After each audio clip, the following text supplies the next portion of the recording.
The message came on the 14th day. It was delivered directly to the station director, but copies were sent to every news outlet covering the story. The Krell Syndicate was done playing nice. The message was simple and brutal.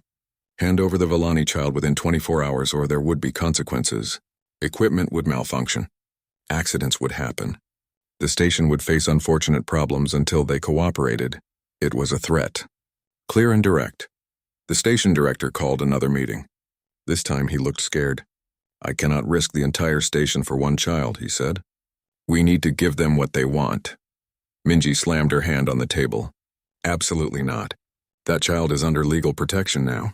Multiple governments have granted her refugee status. But the Syndicate is making terrorist threats. The Colonial Defense Force officer interrupted. If you comply, you are cooperating with terrorists. If I don't comply, people might die. The director shouted. It was the worst kind of situation. Give up one child to save everyone else, or risk everyone to protect one. Doyen sat in that meeting and felt sick to his stomach. This was his fault. He had started all of this by choosing to protect Lyra, but when he looked at Minji, at Garam who had come to represent the workers, at the Defense Force officer, he saw something in their eyes. They were not backing down. Not one of them. We will not hand her over, Garam said quietly. The workers will not allow it. What does that mean? The director asked. It means if you try to give Lyra to the Krell Syndicate, every human worker on this station will walk off the job. All of us. At the same time, the director went pale. You cannot do that. The station will fail. Life support, cargo handling, maintenance, everything depends on the workers. Exactly, Garam said. So you have a choice. Protect one child or lose your entire workforce. The meeting ended with no decision, but everyone knew what was coming. A confrontation. A moment where everyone would have to choose a side. Doyen went back to his quarters. Lyra was there with Sora. The old woman was teaching her how to plant seeds in a small pot. It was such a normal, peaceful scene. It broke his heart. Doyen? Lyra looked up. She could sense his emotions. Something bad happened? He could not lie to her. The Krell Syndicate gave an ultimatum. They want you handed over or they will hurt people. Lyra's face went still. Then I should go. I should give myself to them. I do not want anyone to get hurt because of me. No, Doyen said firmly. That is not going to happen. But people will die. People will die if we let bullies win. Sora interrupted. Her voice was hard. That is how evil wins. By making good people scared. By making us choose between our morals and our safety. But if we give in once, they will come back again. They will always come back. Lyra looked between them. You would risk your lives for me? Yes, Doyen said simply. Why? Because you are worth it, Sora said. Because every child is worth it. Because we are humans and we do not abandon our own. But I am not human, Lyra whispered. Doyen knelt down to her level. He put his hand on her small shoulder. You asked us for help. You trusted us. That makes you one of us. That makes you family. The next morning, word spread through the station. The workers were gathering in the main plaza. All of them. Every human who worked on Artemis 7 maintenance crews. Cargo handlers, engineers, cooks, cleaners, medical staff, security, everyone. They left their posts. They walked off their jobs. The station began to shut down. Not violently. Not destructively. They just stopped working. Cargo sat unloaded. Repairs went undone. Ships could not refuel. The station started to grind to a halt. Other species watched in confusion. Some understood and joined the protest. Others worried about what would happen. But no one could ignore it. The humans were making a statement. The Krell Syndicate's elite enforcer arrived on the evening of the 15th day. His ship was big and intimidating. He came with 20 heavily armed mercenaries. They marched straight to the main plaza where the workers had gathered. Doyen stood at the front of the crowd. He held Lyra on his shoulders so everyone could see her. Thousands of beings had gathered now, humans and non-humans alike. Cameras were everywhere, broadcasting to the entire galaxy. The enforcer stopped in front of Doyen. He was huge, even bigger than the bounty hunters. His armor was black and covered in weapons. When he spoke, his voice was amplified through external speakers. I am Karn, enforcer for the Krell Syndicate. I have come to collect our property. Hand over the Villani child and there will be no further consequences. Doyen's heart pounded so hard he thought everyone could hear it. but he kept his voice steady. She is not property. She is a child. Her name is Lyra. I do not care about names, Karn said. I care about contracts. The syndicate was paid to deliver her. We will complete our contract. You will have to go through us, Doyen said. Karn laughed. It was a terrible sound. You? A cargo worker in a crowd of laborers? You think you can stop me? Yes, Garam said, stepping up beside Doyen. Then Sora came forward. Then Junho, then Yuna, then hundreds more. They formed a wall of bodies between Karn and Doyun. You cannot shoot all of us, Minji said. She was in her security uniform, but she had taken off her badge. Not with all these cameras watching. Not with the whole galaxy seeing what you do. Karn's hand went to his weapon. For a terrible moment, Doyen thought he would actually start shooting. The crowd held its breath. Then Karn spoke again, but this time he sounded uncertain. You would all die for one alien child? One that is not even your species? Yes, Doyen said. His voice rang out clear. Because that is what humans do. We protect the small. We protect the scared. We protect the ones who have no one else. Not because of profit, not because of contracts, but because it is right. He shifted Lyra slightly on his shoulders. You see merchandise. We see a little girl who lost her parents, who fled across the galaxy, who believed her mother when she said humans would help. And we will. We will stand here until you leave. All of us, the crowd started chanting. We protect the small. We protect the small. It grew louder and louder. A roar of voices. Thousands of beings saying the same words. Karn stood there surrounded by his mercenaries facing a crowd that refused to move. His weapons were useless. He could not shoot without creating a massacre that would be broadcast across every human world. The Krell Syndicate would face retaliation from Earth's military. They would lose all their human business partners. The cost would be enormous. One small alien child had become a symbol. And symbols were powerful. This is not over, Karn finally said. But his voice lacked confidence. Yes, it is, the Colonial Defense Force officer said. He had been standing in the crowd, but now he moved forward. The Galactic Council has been watching this situation. They have fast-tracked Lyra's refugee application. She has been granted full protected status as of 1 hour ago. Any attempt to take her is now a violation of galactic law. The Krell Syndicate does not recognize. Then the Krell Syndicate will be banned from all stations in human space, the officer interrupted. And we have convinced 12 other species governments to do the same. You can take this child and lose access to half the galaxy's trade routes, or you can leave, choose. Karn was silent for a long moment. Everyone waited. Finally, he turned to his mercenaries. We are leaving. The crowd erupted in cheers. But Karn turned back one more time. You won today, he said to Doyen, but you have made powerful enemies. Doyen looked down at Lyra on his shoulders, then back at Karn. And you have made even more powerful friends. Every human in the galaxy saw what you tried to do. We will not forget. None of us will. Karn left. His mercenaries followed. Their ship undocked within the hour. When they were gone, Doyen finally put Lyra down. His legs were shaking. His whole body was shaking. He had just stood up to one of the most dangerous criminal organizations in the galaxy. But Lyra looked up at him with those violet eyes, glowing bright with happiness, and he knew it was worth it. The celebration lasted all night. People sang and danced in the plaza. News channels broadcast the victory.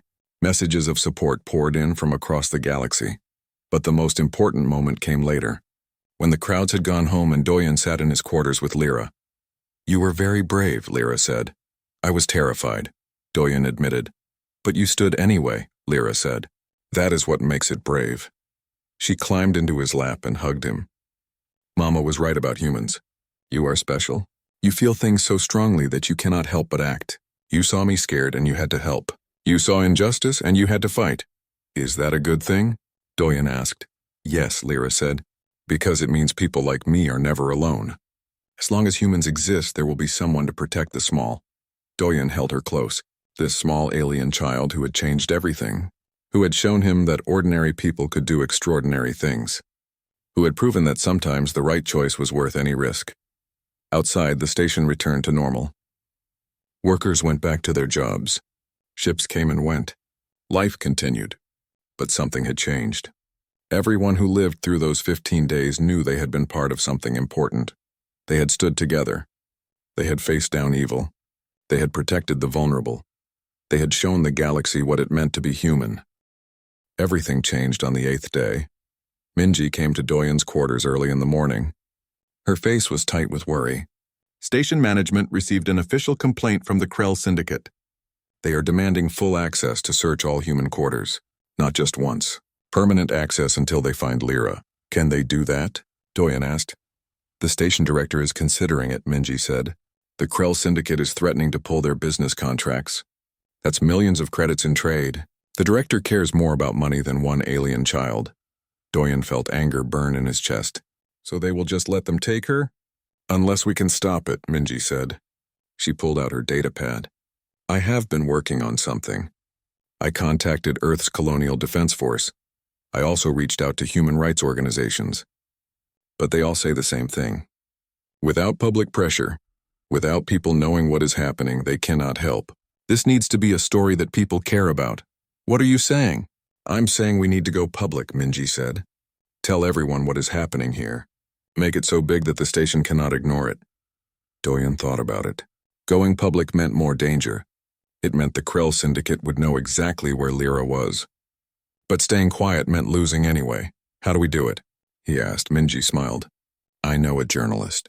She works for one of the big human news networks. She owes me a favor. The journalist's name was Yunji. She arrived on the next transport carrying camera equipment and a fierce determination. She was young, maybe 30, with short hair and sharp eyes. She set up her equipment in Doyen's quarters and looked at Lyra. Hello, Yunji said gently through the translator. My name is Yunji. I want to tell people your story, but only if you are okay with that. You can say no. Lyra looked at Doyen. He nodded, telling her it was her choice. Will it help? Lyra asked. Will it stop the bad people? I hope so, Yunji said honestly. Humans get very angry when they see children in danger. If enough people know about you, they will put pressure on the people in charge. Lyra was quiet for a moment. Then she held up her data chip. Can I show them my mama and papa? Yes, Yunji said softly. Yes, you can. The interview took 2 hours. Yunji asked gentle questions. She let Lyra tell her story in her own words. She filmed the hologram of Lyra's parents. She recorded everything. But she also interviewed Doyen, and Sora and Garam and Junho and the others. She asked them why they were helping, why they were risking so much for one alien child. Their answers were simple. Because it was right. Because she was a child. Because humans protect the small. Yunji sent the story to her network that same day. Within hours, it was everywhere. Every human news channel. Every social media platform. Every colony and station with human population. The response was massive. Messages poured in. Thousands of them. Then tens of thousands. Humans across the galaxy watched the interview. They saw a small alien child clutching a data chip with her dead parents' voices. They saw ordinary workers standing up to criminals. They saw what was happening on Artemis 7 and they got angry. Money started coming in. Donations to legal defense funds. Offers from lawyers who wanted to help for free. Former soldiers sent messages saying they were coming to the station to help protect Lyra. Human rights groups launched formal complaints. The story went viral. Protect Lyra started trending. Or Humans Protect the Small appeared on millions of posts. People shared their own stories of helping others, of standing up to bullies, of protecting the vulnerable. But it was not just humans responding. The Villani government, which had been silent out of fear of the Krell Syndicate, issued a formal statement. They called for Lyra's protection. They offered to grant her refugee status. Other species began to speak up too. Peaceful races that had suffered similar raids started sharing their stories. The Krell Syndicate had enemies, and now those enemies saw an opportunity. News stations sent representatives to Artemis 7.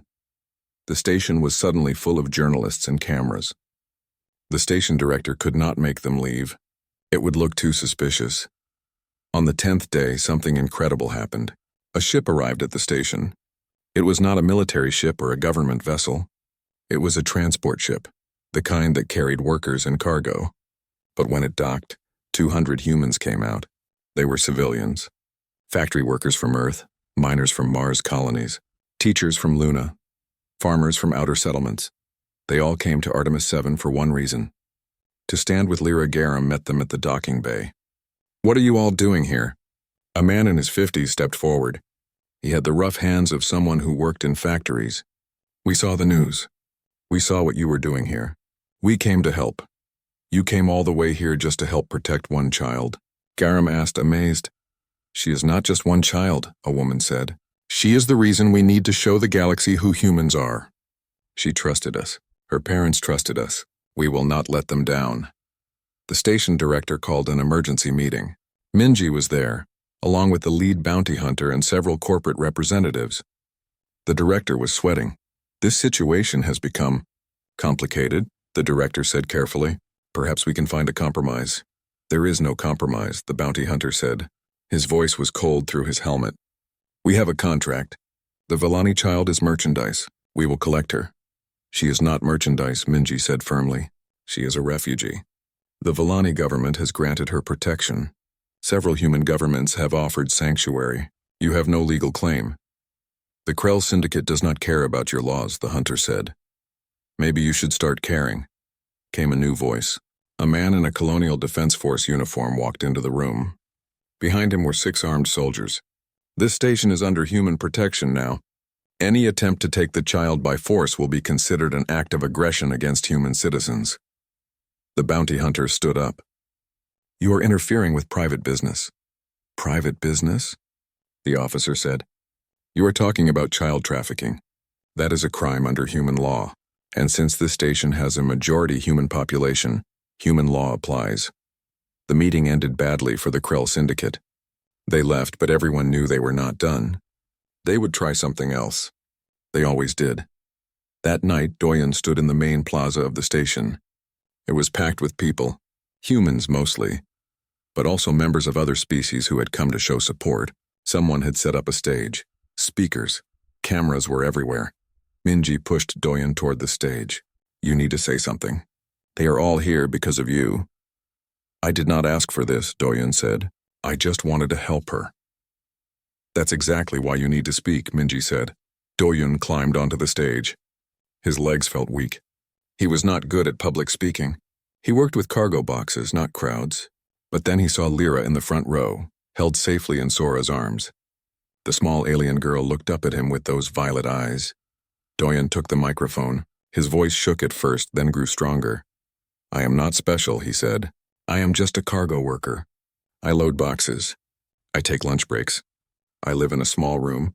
10 days ago, a scared child ran up to me and hid behind my legs. I did not think. I just acted. Because that is what felt right. The crowd was silent, listening. They call her merchandise, Doyen continued.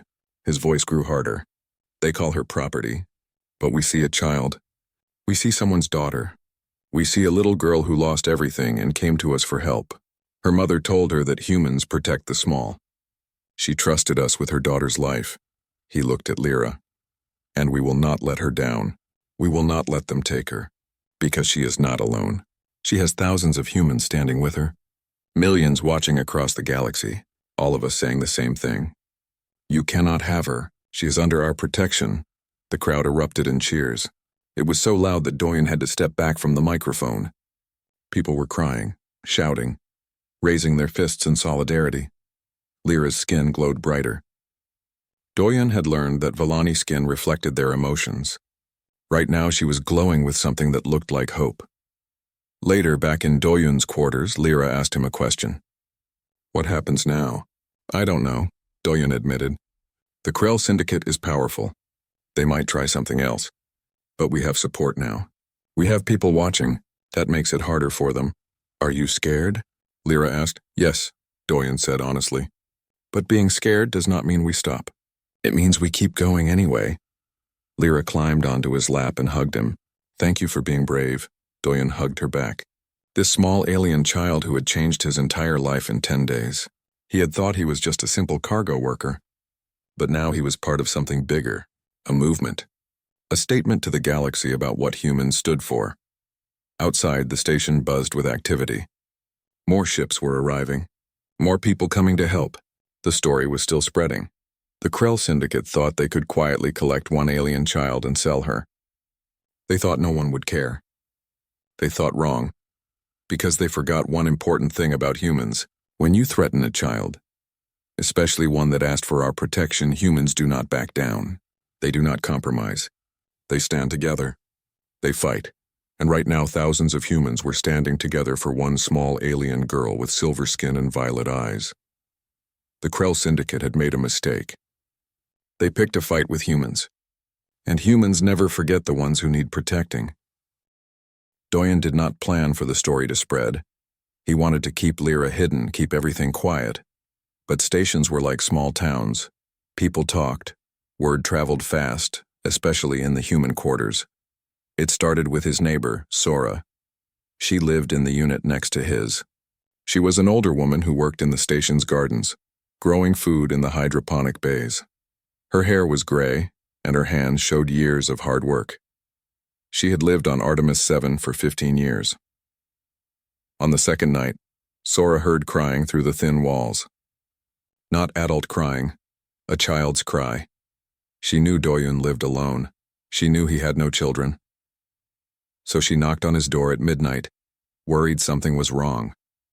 When Doyen opened the door, tired and stressed, Sora saw Lyra sitting on the bed behind him. The small alien child with silver skin and violet eyes, tears streaming down her face. Doyen tried to explain, tried to ask Sora to keep it secret. But Sora just held up her hand to stop him. "How old is she?" Sora asked quietly. "We think about 6 in human years," Doyen said. Sora's face went hard. "And those hunters want to sell her?" Doyen nodded. Sora looked at Lyra for a long moment. Something in her expression changed. Pain and anger mixed together. "My granddaughter was 7 when raiders took her, 12 years ago. I never saw her again." Doyen did not know what to say. He had not known about Sora's loss. "Wait here," Sora said. She disappeared into her quarters and came back with a plate of food. Fresh vegetables from the gardens, cooked the way grandmothers cook. She walked past Doyen and went straight to Lyra. "Hello, little one," Sora said gently. The translation device picked up her words. "I brought you something to eat. Real food, not that recycled station garbage." Lyra looked at the food, then at Sora. "Thank you," she whispered. Sora sat with Lyra while she ate. She did not ask questions.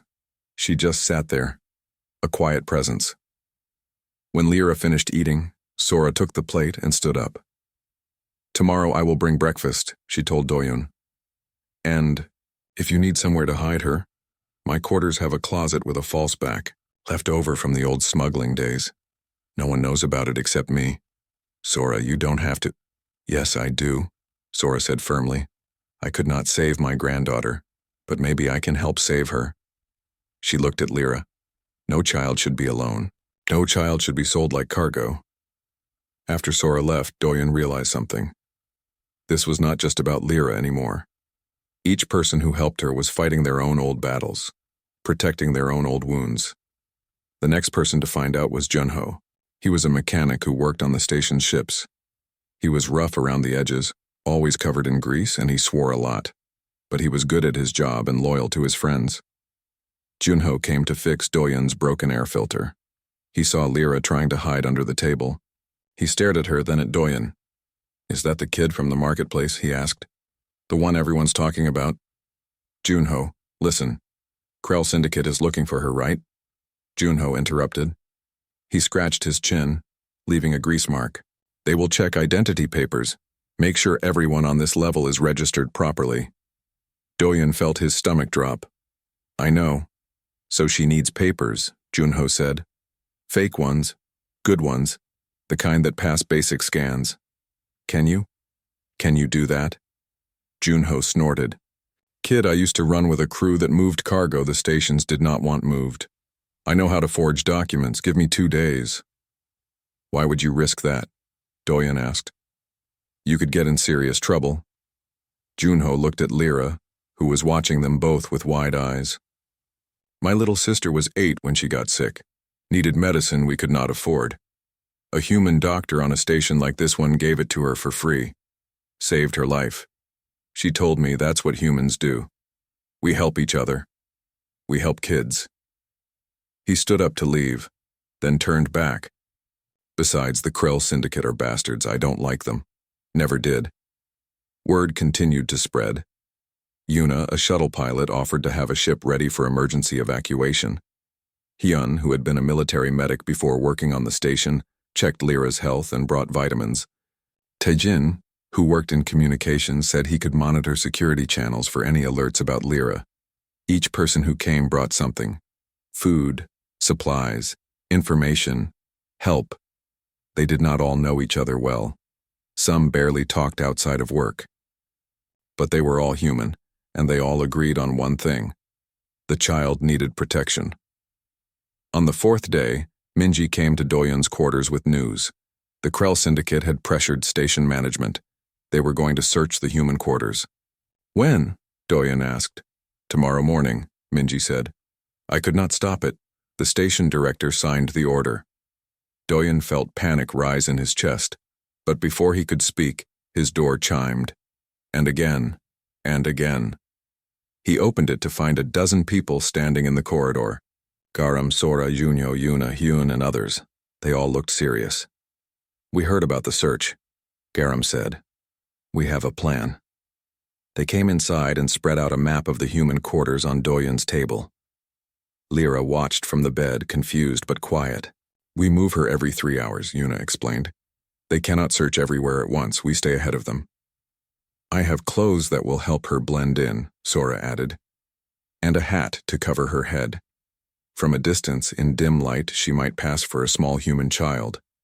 The maintenance tunnels connect most of the human quarters, Junho said. I know them all.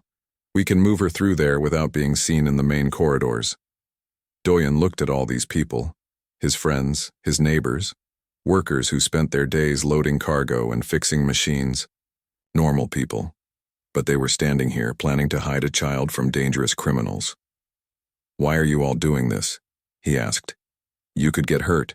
You could lose your jobs. There was silence for a moment. Then Garam spoke. Because it is right. That's all the reason we need. Because she is a kid, Yuna said. Because the Krell Syndicate are the bad guys, Junho added. Because we are humans, Sora said quietly. And this is what humans do.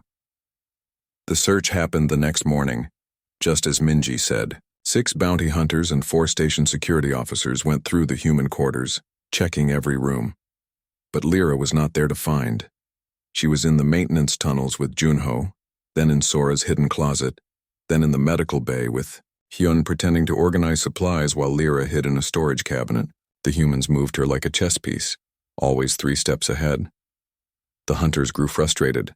They knew she was somewhere in the human quarters. But every time they searched one area, the humans claimed they had just seen her in a different area. False reports came in constantly. Someone saw a small figure in Section B. No, wait, she was spotted near the gardens. Actually, there was movement in the cargo bay. The hunters could not search everywhere at once, and the humans knew their own territory better than any outsider. During one movement through the tunnels, Lyra held Doyun's hand tight. They waited in the dark while hunters walked past overhead. Why do humans do this? Lyra whispered. You do not know me. I am not your species. Why do you protect me? Doyun thought about it. Because you need help. That's enough reason. Other species are not like this, Lyra said. I can feel emotions. It is what my people do. Most beings think first, then feel. They calculate if helping is worth the risk. But humans feel first. You saw me scared and you felt anger. You felt the need to protect. You did not think about the danger first. Is that bad? Doyun asked. No, Lyra said. Her hand squeezed his tighter. It is what makes you different. It is what makes you brave. By the end of the day, the hunters left empty-handed. They promised they would be back. But for now, Lyra was safe that night. All the humans who had helped gathered in the station's small bar. They did not celebrate. They just sat together, drinking and talking quietly. They knew this was not over. The Krell Syndicate would not give up, but they also knew something else. They were in this together now. All of them. A community that had come together to protect one small alien child. Sora raised her glass. To Lyra, May she grow up free. To Lyra, the others repeated. Doyun sat with them, feeling something he had not felt in a long time. He felt part of something bigger than himself. These were not just co-workers anymore. They were family, united by a simple choice to do what was right. Lyra was back in Doyun's quarters now, sleeping. Sora had volunteered to watch her while Doyun took a few hours to rest and eat. Before he left, Lyra had asked him something. Doyun, will you stay with me? Even if it gets more dangerous? Yes, he had promised. I will stay. Why? She had asked. He had thought about all the reasons. Because it was right. Because she needed him. Because her parents had trusted humans. But in the end, he gave her the simplest answer. Because you are not alone anymore. And you never will be again. Now, sitting in the bar with people who had become his brothers and sisters in this fight, Doyun understood something important. Humans were not the strongest species. They were not the smartest or the oldest. But they had something that made them unique. They chose to stand together. They chose to protect the weak, not because of laws or profit, but because it was right. Because they could not watch a child suffer and do nothing. That was the human way. And Doyun was proud to be part of it. Doyun's quarters were small. One room with a bed, a tiny kitchen area, and a bathroom that barely fit one person. He had never thought about how empty it looked until now. The alien child sat on his bed, still holding that object close to her chest. She had not let go of it since they arrived. He pulled out his old translation device from a drawer. It was a cheap model, the kind workers used to talk with different species on the station. He placed it on the table between them and turned it on. The device beeped and started working. Can you understand me now? Doyun asked slowly. The child looked at the device, then at him. She nodded very slightly. Good, Doyun said. He tried to smile, but he was not sure how to talk to a scared child. He worked with cargo boxes, not kids. My name is Doyun. What's your name? She was quiet for a long time. Then in a small voice she said, Lyra. Lyra, Doyun repeated. That's a nice name. Are you hungry? I can make you something to eat. Lyra shook her head. Her eyes were still red from crying. Her silver skin seemed to glow a little in the dim light of his quarters. It was beautiful, but it also made Doyun sad. He understood now why bad people wanted to take her. Some beings in the galaxy collected rare and beautiful things, even if those things were people. Lyra, he said gently, I need to know what happened. Those hunters, the ones looking for you. Why are they after you? Lyra's eyes filled with tears again. She clutched the object in her arms tighter. It was small, looked like some kind of data chip in a protective case. They came to my home, she said through the translator. Her voice was broken, stopping and starting. Bad people. They had big ships and weapons. They wanted to take everyone. To sell us. Doyun felt his hands form into fists. Your family? Lyra nodded, tears running down her face. Mom and Papa, they hid me in a cargo box.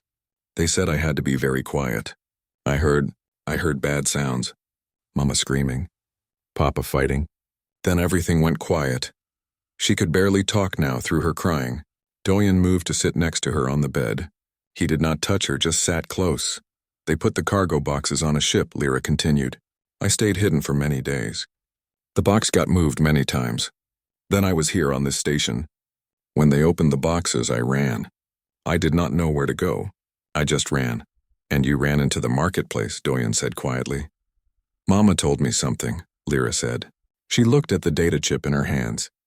She said if I was ever in trouble, if I was ever alone, I should find humans. She said humans protect the small ones. Those words hit Doyun hard. This child's mother, in her last moments, told her daughter to find humans, to trust them. And Lyra had run through a marketplace full of different beings and chosen to hide behind him. Because he was human. Your mother was a smart person, Doyun said. His voice was rough. She was right. Lyra looked up at him. You will help me? Yes, Doyun said. I will help you. I promise. But even as he said it, he knew he could not do this alone.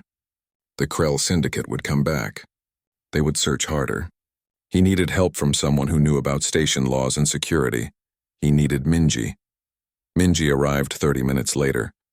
She was still in her security uniform, her hair tied back in a tight bun. She was Doyen's friend from their early days on the station. She was tough and smart, and she did not like bullies. When she saw Lyra, her expression softened immediately. "Oh," she said quietly. "She's just a baby. Her name is Lyra," Doyen said. "And we have a big problem." He explained everything while Minji listened. Her face grew darker with each detail. When he finished, she sat down hard in his only chair. "The Krell Syndicate," she said. "Doyen, these are not small-time criminals. They have connections everywhere. Station management, other security forces, even some government officials." "I know," Doyen said. "But what was I supposed to do? Give her to them?" "No," Minji said quickly. "No, you did the right thing. I'm just saying this is going to be complicated." Lyra had been watching them talk. Now she spoke up. "I can leave. I do not want to make trouble for you." Both Doyen and Minji looked at her. The small alien child sat on the bed, trying to be brave, trying not to cry, ready to walk away to protect these two humans she barely knew. "Absolutely not," Minji said firmly. "You are not going anywhere alone." "But," "No buts," Doyen said. "We said we would help you. We keep our promises." Lyra looked between them. Then her face crumpled and she started crying again. But this time it was different. These were tears of relief, of hope. Minji moved to sit on the bed next to Lyra. She put her arm around the small child. "It's okay, sweetie. Let it out." They sat like that for a while. When Lyra finally stopped crying, she was exhausted. Doyen gave her his bed and she fell asleep almost immediately, still clutching that data chip. Doyen and Minji moved to the kitchen area and spoke quietly. "We cannot just hide her here," Minji said. "The hunters will search all the human quarters eventually. They will pressure station management to allow it." "So what do we do?" Doyen asked. Minji thought for a moment. "We need to make this legal. If Lyra has refugee status, the station has to protect her. But that takes time. We need to file papers, get lawyers involved, contact the Villani government. Do we have time for all that?" "We will make time," Minji said. "But first we need to keep her safe. That means moving her around. Different quarters, different locations. Make it hard for them to find her." "The other workers," Doyen said. "In the marketplace they stood with me. Do you think they would help?" Minji smiled. "You saved a child from slavers, Doyen, and you stood up to the Krell Syndicate. Everyone in the human quarters will have heard about it by now. Yes, I think they will help." She was right. Over the next few hours, Minji made calls. She talked to people she trusted. One by one, they agreed to help. Garam said he could keep Lyra hidden in the maintenance tunnels during the day. Sora offered her spare room. Trunyo, a mechanic, said he could create fake identity papers if needed. Others offered food, clothes, and supplies. By the time morning came, they had a plan.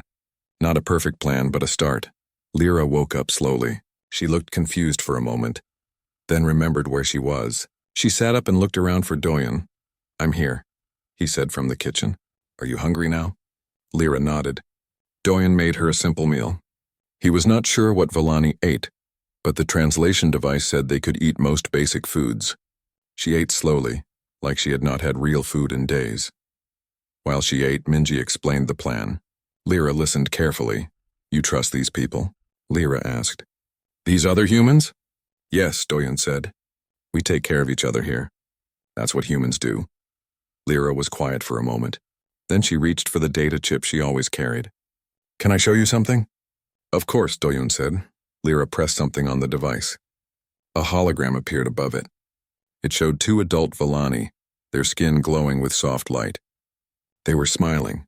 "My mama and papa," Lyra said softly. The hologram showed the family together, happy. Then it changed. The two adults looked serious now. They were recording a message. "Lyra, my little light," the mother said. "If you are watching this, it means we could not stay with you. But we need you to know something important. You are not alone. There are good beings in this galaxy. Find them. Trust them." The father spoke next. "We sent you toward human space for a reason. The humans are different. They help others even when it costs them. Even when it is hard. Find the humans, Lyra. They will protect you." The hologram faded. Lyra looked at Doyen and Minji with tears in her eyes. "They knew," she whispered. "They knew to send me to humans." Doyen had to look away. He felt something hot behind his eyes. These parents, in their final moments, had used their last bit of hope to send their daughter toward humans. They had trusted his entire species to save their child, He would not let them down. Your parents were very smart, Minji said gently, and very brave. Like you, Lyra said, looking at Doyen. Doyen shook his head. I just did what anyone would do. No, Lyra said firmly. Not anyone. Mama said humans are special. She was right. Outside the small quarters, the station was waking up. Soon the hunters would start searching again. But right now, in this small room, a human cargo worker and a security officer made a silent promise to a small alien child. They would protect her, no matter what it took. 1 year later, the Heiwan Memorial Foundation opened its doors. The ceremony took place in a massive hall on the upper levels of Velros Prime Station. Ambassadors from 30 different species attended. News crews from across the galaxy broadcast the event live. It was the largest charitable foundation ever created, with resources that could change millions of lives. Tejo stood backstage, adjusting his formal clothes nervously. He still felt uncomfortable in expensive outfits. He preferred his simple work clothes. But today was important. Today they would announce the foundation to the galaxy and explain its mission. Daun stood beside him, now 9 years old and wearing a beautiful dress. She had grown so much in the past year. She was confident, articulate, and kind. She volunteered with her brother every week, helping younger children learn to read. She understood what the foundation meant because she remembered what it was like to be hungry and afraid. Are you nervous? She asked, taking his hand. Very, Tejo admitted. What if I mess up the speech? You will not mess up. Grandmother would be proud of you. I am proud of you. Tejo squeezed her hand. Everything he did for her and for all the children like her who deserved better lives. Kryvax appeared from the shadows, looking formal in traditional Thalorian ceremonial robes. It is time, he said. His 4 eyes showed emotion that Thalorians rarely displayed in public. Are you ready? As ready as I will ever be. They walked onto the stage together. The crowd quieted. Cameras focused on them. Tejo saw thousands of faces looking up at him expectantly. Some were wealthy and powerful.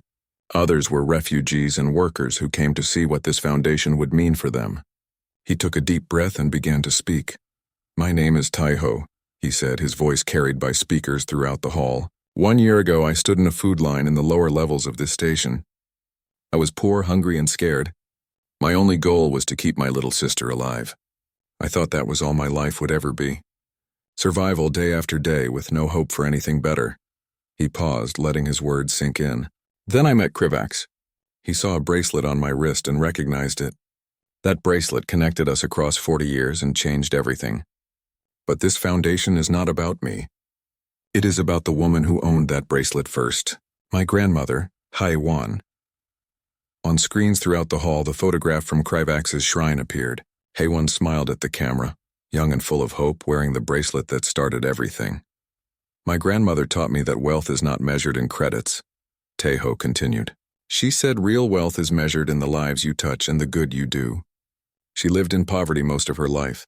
She lost everything twice, but she never lost her kindness. She shared what little she had. She helped people who could not help her back. And she taught me to do the same. He touched the bracelet on his wrist. This bracelet represents a moment when 2 strangers chose kindness over convenience. Kryvax saved my grandmother when he had no obligation to do so. She taught him that helping others has value beyond profit. That one moment changed both their lives. It created ripples that are still spreading today. The crowd listened in complete silence. Even the ambassadors who usually looked bored at such events were paying attention. The Heiwan Memorial Foundation exists to spread those ripples further, Tejo said. We do not just give money. We create opportunities. We provide job training, education, emergency relief, and community development. But most importantly, we treat everyone with dignity and respect, because my grandmother believed that how you help someone matters as much as the help you give. He gestured to Kryvax, who stepped forward. The old Thalorian's voice was strong and clear. 42 years ago, a human woman taught me the most important lesson of my life. She showed me that the galaxy is better when we help each other, not for profit, not for recognition, but simply because it is right. I built my fortune on that principle. Now I dedicate that fortune to spreading her philosophy. Kryvax walked to a display case that had been covered with cloth. He pulled the cloth away, revealing the bracelet. Not the one Tejo wore, but a perfect replica, glowing with the same soft light. "This bracelet symbolizes what we stand for," Kryvax said. "Connection across species. Kindness without expectation of reward. Legacy that transcends death. Haywan gave me more than my life. She gave me purpose. Now we give that gift to others." The ceremony continued with speeches from ambassadors and presentations about the Foundation's programs. But Tejo barely heard it. He stood beside Kryvax looking at his grandmother's picture, and felt her presence somehow. She had died in poverty, unknown to the galaxy, but her influence had shaped a billionaire's fortune and would now touch millions of lives. After the ceremony, there was a reception. Tejo spoke with diplomats, business leaders, and charity workers. Everyone wanted to know about the Foundation's plans. He explained their philosophy patiently over and over. They would not just solve immediate problems. They would teach people to solve their own problems. They would create systems that respected dignity while providing support. Late that night, after everyone left, Tejo returned to the hall alone.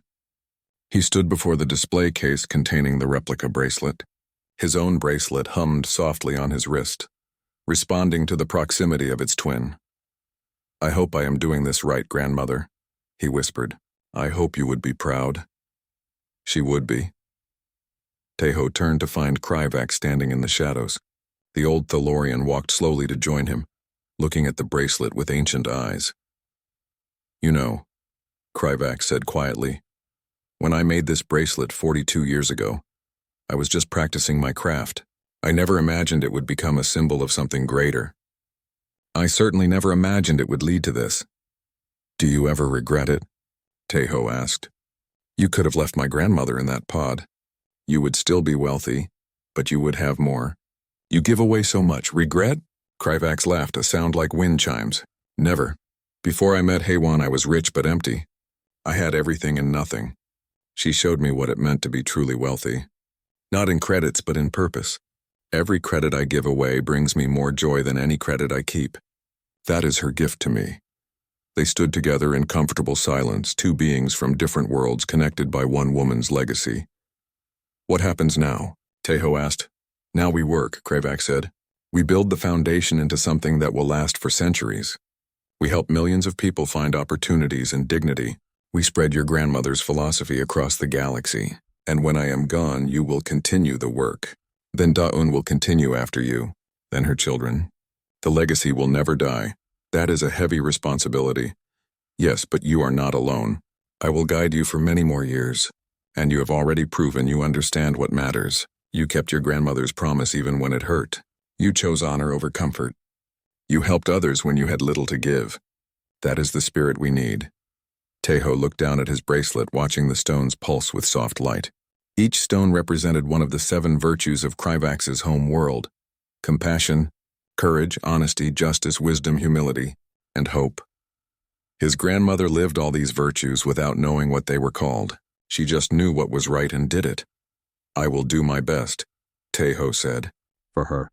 For Da-Yun. For everyone who needs help." "That is all anyone can ask," Kryvax said. He placed one hand on Tejo's shoulder in a gesture of respect that Thalorians rarely gave to other species. "Your grandmother changed one life 42 years ago. You will change millions. That is how legacies work. One act of kindness creates ripples that never stop spreading." They left the hall together, walking into a future built on an old woman's wisdom and a young trader's courage. Behind them, the bracelet glowed softly in its case, a reminder that the smallest gestures could change the galaxy. Somewhere in the stars, Haywan's spirit smiled. Her grandson wore her bracelet and carried her values forward. Her friend honored her memory by helping millions, and her legacy would touch lives for generations to come. She had lived in poverty and died unknown, but in the end, she had become richer than any billionaire because her kindness would never be forgotten. The galaxy was vast and often cruel. But humans like Haywan proved that compassion could survive anywhere, even in the darkest places. They showed that how you lived mattered more than how long you lived. They taught that one person, no matter how poor or powerless, could change the future simply by choosing to be kind. That was the human gift to the galaxy. That was why they mattered. That was why, despite being weak and short-lived, humans would always be remembered. Because when everyone else calculated profit and loss, humans calculated something different. They calculated hope. And hope, unlike money, never ran out as long as someone kept sharing it. Tejo touched his bracelet one last time before leaving. The stones pulsed warmly against his skin, carrying his grandmother's love across the years. He was ready to build something beautiful, ready to help millions, ready to prove that Haywan's life mattered and her lessons were worth learning. The legacy was just beginning.